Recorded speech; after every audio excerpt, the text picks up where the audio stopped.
Muraho neza. Muraho neza. Intandaro y'indwara nyinshi ziboneka ku isi ni parasite cyangwa se uruhurirane rw'inzoka zo mu nda. Indwara zose zitangirira mu mara, ariyo bamwe bita ubwonko bwo hasi, kandi niho parasite zitangirira kwangiriza umuntu. Zivuye mu mara, parasite zinjirira mu maraso, maze zigakwirakwira mu bice bitandukanye by'umubiri no mu ngingo zawo.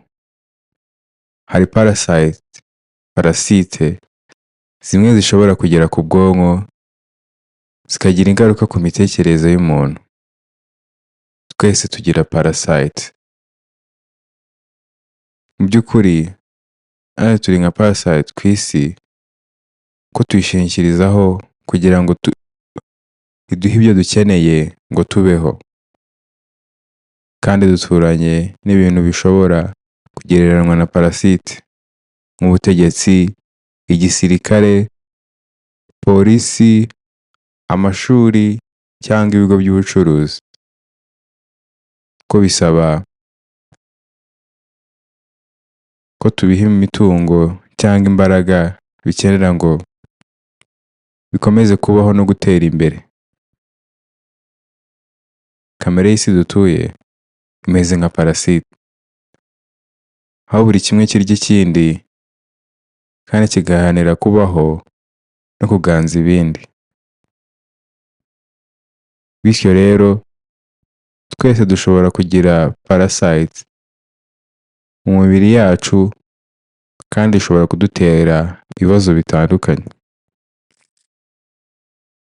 Parasite zitera cyangwa zigafasha mu kororoka kw'indwara nyinshi zisanzwe ziboneka mu Rwanda, harimo agakoko gatera virusi ya sida, diyabete, ndetse n'agahinda gakabije cyangwa guhangayika. Niyo mpamvu dukwiriye kurwanya no kwica parasite. Ibyo ni byo body music yacu ikora. Kuba parasite arizo ntandaro y'ibibazo byinshi by'umubiri ntibyemerwa n'ubuvuzi bw'abazungu. Ubu buryo bw'abazungu, nk'uko bivugwa muri iyi nyandiko, ni uburyo bwo kwita ku bimenyetso aho kubikiza burundu, kuko butanga imiti n'ibikoresho bifasha abantu kugabanya ibimenyetso by'indwara, ariko bagakomeza kubana nabyo. Akenshi hakoreshejwe imiti igabanya ububabare. Ntabwo ari uburyo bushingiye ku gushaka gukemura ikibazo uhereye mu mizi yacyo, ahubwo ni uburyo bwo gukomeza kugenzura ibimenyetso.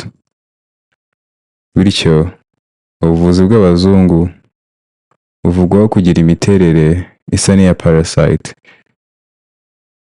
Birazwi ko parasite zifashwa kubaho n'iyi gahunda bashyizeho, kugira ngo habeho inyungu mu kuvura ibimenyetso biterwa na parasite.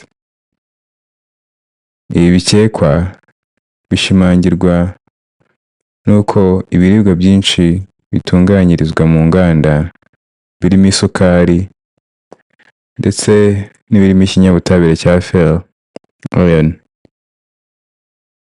Byinshi bivugwa ko ari intungamubiri zikundwa cyane na parasite, kandi zikaba intandaro yo gukunda kurya ibiribwa bimwe na bimwe.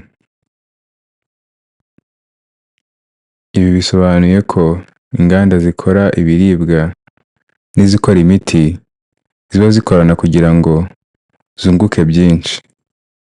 Isukari na fer iri mu biribwa bitunganyirizwa mu nganda, bigaburira parasite, bigatera mu nda,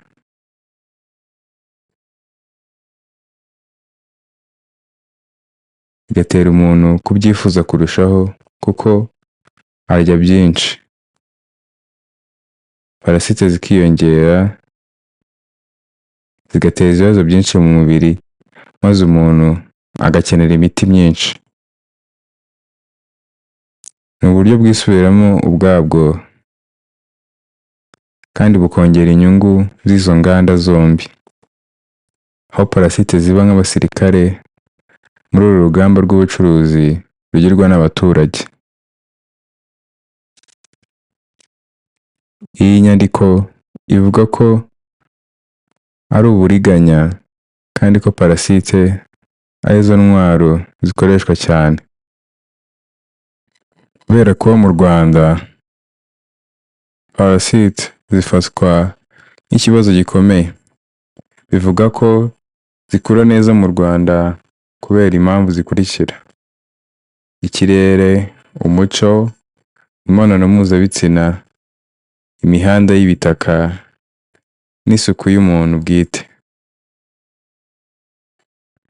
Duhereye ku kirere, ubushyuhe buguma ari hafi ku rugero rumwe umwaka wose.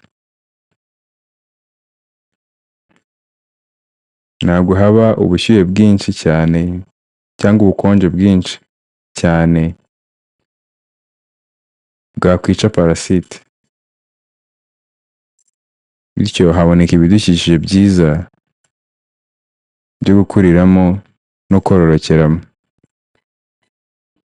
Urugero rwa kabiri, umuco. Abanyarwanda bakunda kwegerana no gukoranaho cyane, harimo gufatana intoki, guhoberana no gusomana. Ibyo bishobora gutuma banduzanya ibibazo bimwe na bimwe hagati yabo.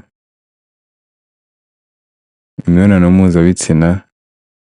Iyi nyandiko ivuga ko Abanyarwanda bakora imibonano mpuzabitsina cyane kandi ko muri icyo gikorwa hashobora no guhererekanwa amatembabuzi y'umubiri ashobora gutwara parasite. Imihanda myinshi iba ari igitaka kandi igatera ivumbi. Amagi ya parasite ashobora kumara igihe mu butaka maze abantu bakayinjiraza mu mibiri yabo binyuze mu guhumeka ivumbi. Isuku y'umuntu bwite. Mu bice bimwe na bimwe by'u Rwanda haracyari ikibazo cy'isuku n'uburyo bugezweho bwo gukumira umwanda. Muri Body Music Studio, iyo ukoresheje imashini za Live Frequency Generator hamwe na Body Music igamije kurwanya parasite zikunze kuboneka mu Rwanda,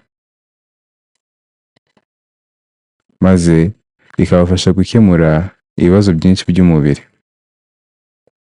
Imashini ya Live Frequency Generator ishobora gushyirwamo umuziki w'ubuzima wica parasite zizwi mu Rwanda, hanyuma ikawohereza mu mubiri.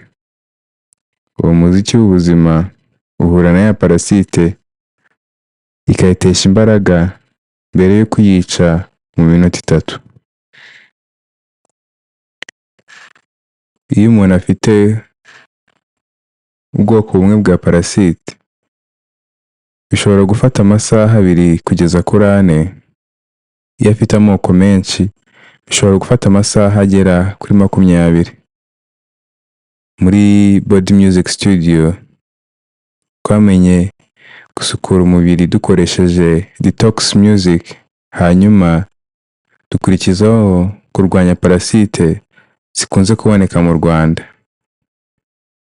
Ubu buryo bwagaragaje umusaruro mwiza mu gukemura ibibazo by'umubiri. Niyo mpamvu dushishikariza abantu gusura studio yacu kugira ngo bahabwe Body Music cyangwa bagure imashini yabo bwite ya Live Frequency Generator.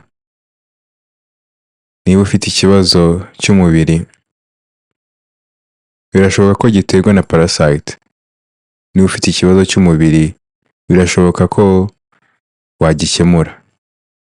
Amahoro. Ni Johnny.